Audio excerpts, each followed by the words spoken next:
Succession planting, I think, is the biggest thing that beginner gardeners lack when they start. We don't want to leave any space open. Again, back to your why. You know, if you want to store, then you're going to want everything to come in at once, you know, so that you can be done and move on. Like with beans, I think about that a lot. Like, I like to go out to my garden. One of my goals and my whys is that I want to pick every day. You know, I want to go out, I want to pick, I want to come in, I want to serve that.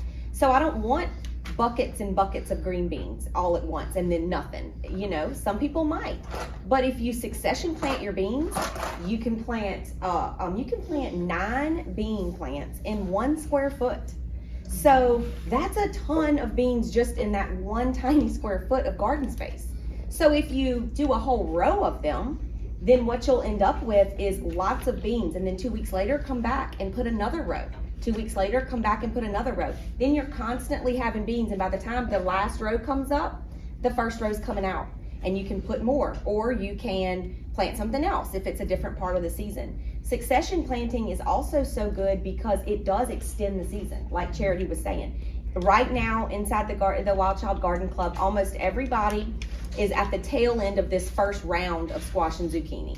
They come on real strong, they produce really well, and then all of a sudden they start tapering off. The leaves start looking weird, the squash vine borers start hatching. We have to start doing some things with that to keep the plant alive. And it almost feels like you're working so hard for a plant that's not doing anything. Whereas if you have succession planted, you just go and start picking on that next plant. And you don't feel so bad sacrificing, going ahead and getting rid of that first one that's, you know, having trouble or has stopped producing, because you've got another one right there. I agree with you 100%.